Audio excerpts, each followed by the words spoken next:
Hi, everybody, and welcome back to the Business of Business podcast, Two Daughters and Their Dad. I'm your host, Stacey J. Dempsey.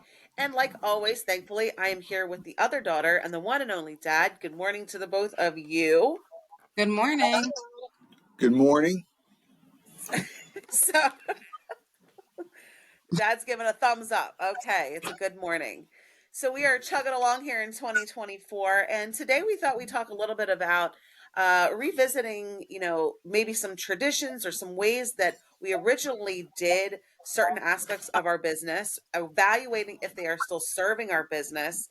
Because on this podcast, we talk a lot about systems. We talk about a lot about you need to be on social media. You have to have a website. You have to be out there. And yet sometimes we forget that the things that first started us out in our business that maybe we would call quote unquote old school or traditions, we have moved away from those things, even if they worked. I've heard the saying, it works so well, I stopped doing it. Maybe dad said that. That probably is because he's the only person that I remember quotes by. So it works so well that we stopped doing it, in the flood of technology and the flood of social media and the flood of systems. And so Jennifer has been sharing with us some things that she has been evaluating and changing in her salon and in her business. And so it has sparked a conversation about taking a hard look at what serves our business, and also things that served our business. Why aren't we doing those anymore? And maybe going back to our roots a little bit. So, Jennifer, why don't you start us off this morning, and with our listeners? Yeah, I think traditions is officially my favorite topic to talk about recently.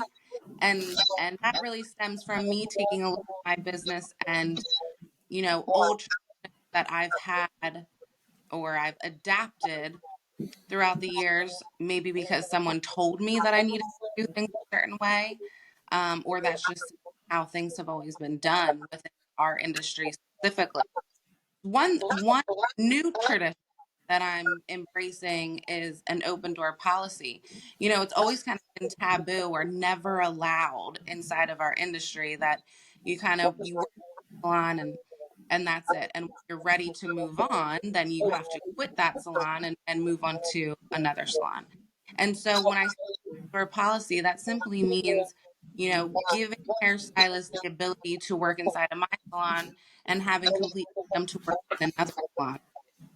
And really, the question behind that is how can you attract really talented hairstylists and then, put them inside of a box to only be able to do one. So really a new mindset for me, and trying to just adapt to 2024 and giving people more freedom. I think that when we're looking at employees and employment and really the type of people we're attracting, we can all agree on one thing, especially since COVID happened. People want freedom, right? People don't want to be kind of locked into that 9 to 5 too much anymore. So having the ability to work at my salon and another salon, how would that benefit the stylist, the clients, and be able to attract really great talent inside of your business? Um, and just talking about it, this is probably the first time I'm talking about it. It's like I can't even believe I'm saying these things, but a part of being a business owner is being open to new ideas, new ways of doing things. It's a terrible to continue to do things the same way over and over and over again without even considering um, being open to changes, to trying new things, um, even when you know that there's a chance that you could fail at those things, right? Yeah. Absolutely. Well, that's great, Jen. And there were some Yes. other things. Yes. Go ahead, Dad. Well, before I say something on this topic, I just want to say, our last podcast, we talked about a couple different things around tipping and use of credit and cash and all that. But I've just been paying attention to places I've been going. I've been paying more attention, and it is interesting on the tipping piece. I was at a place, had a uh, you know coffee meeting over the weekend, and went to this place. They serve food, just kind of a light menu, but serve food. You went up, you ordered, paid at the counter, and then they would make the food and bring it out to your table. But it was no tip. They didn't ask for a tip, Yeah. and it was and it was, again. I mean, there was somebody preparing the food and somebody going to deliver it to you, but didn't ask for a tip. Now they had a tip jar, setting there, so obviously threw something in there. But anyway, just interesting, paying attention, to who, where you see that and where you don't. Anyway, um, on this topic, the I think one of the things that is prevalent out there is with technology and all the different things that as entrepreneurs we're trying to understand better and how to utilize that to help, grow our brand, grow our footprint, grow our revenue, of course. Um, and, I think we can get caught in the mindset that the new way of doing things with technology is the better way. And I just think you want to be careful because, a lot of the things that got you to where you're at, if you've been in business for a while, a lot of those things that got you to where you're at in your success of your business probably still work. It's trying to figure out, how to now incorporate those things, in with your technology and your approach and how client or customer expectations, but but to just be careful and not say, okay, we're not going to do this anymore because that's considered old school or, an older way to do it. And we would be much more efficient, if, if we did it using technology. And we've talked about it in our, in our meeting before the podcast, but there's one technology, it does create a lot of efficiencies. It certainly creates the ability to have a bigger reach for a lower cost.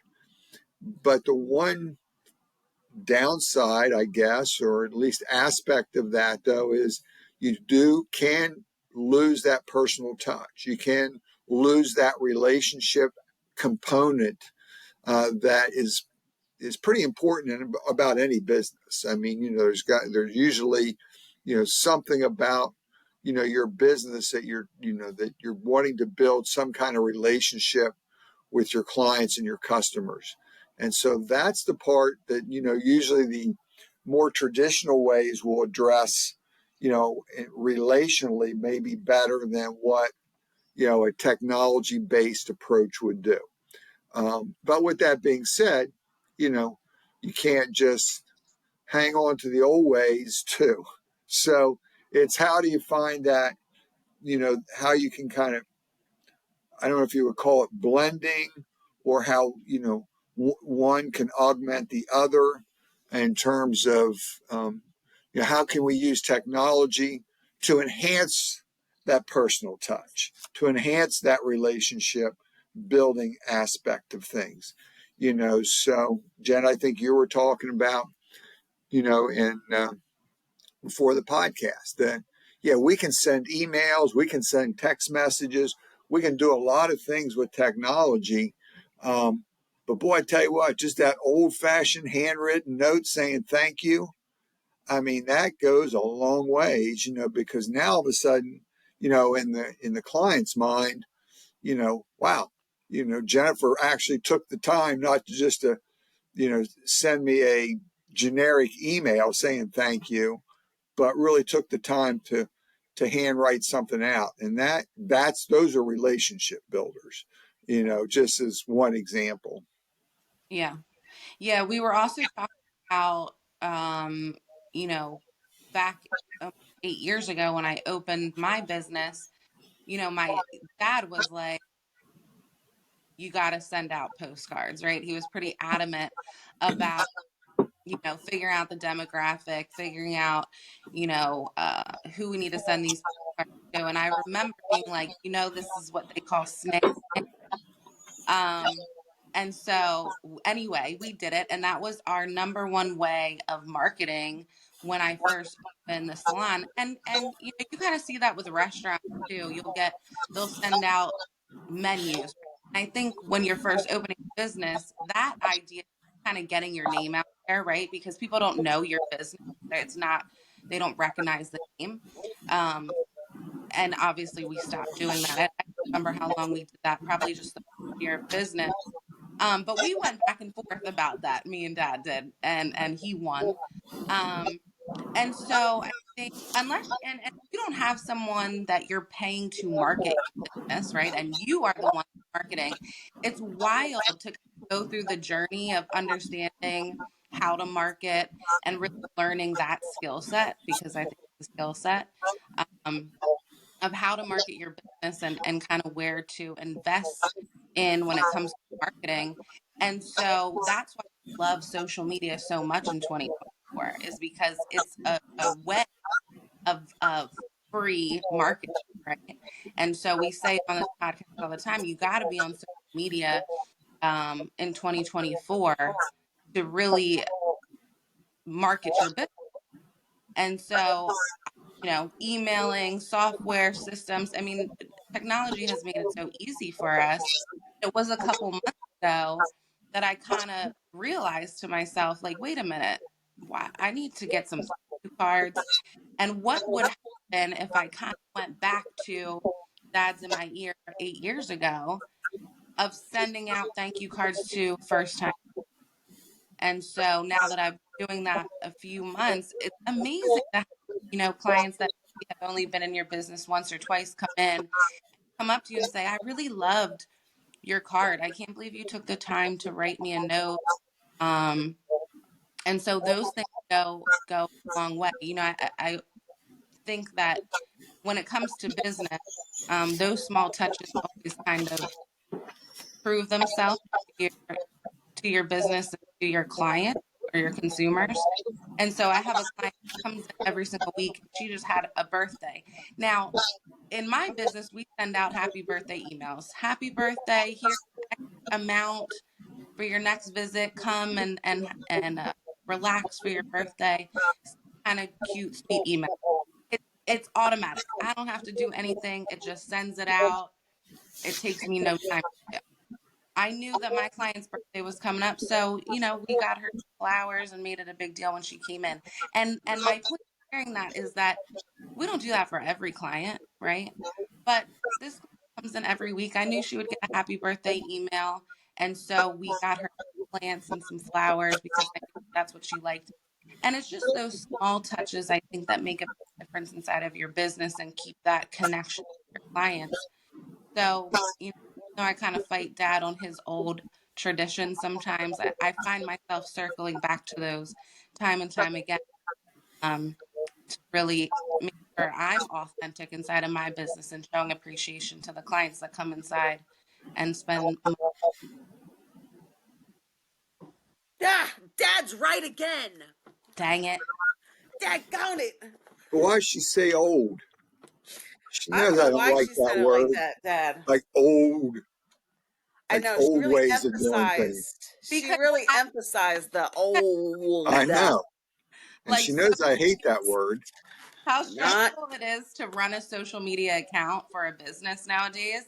Thankfully, Dad, yeah, Janet has hired people to do that for her, but us truly small business folks are learning along the way, and it can be very stressful to keep up in 2024 with all the technology things that we need to do. So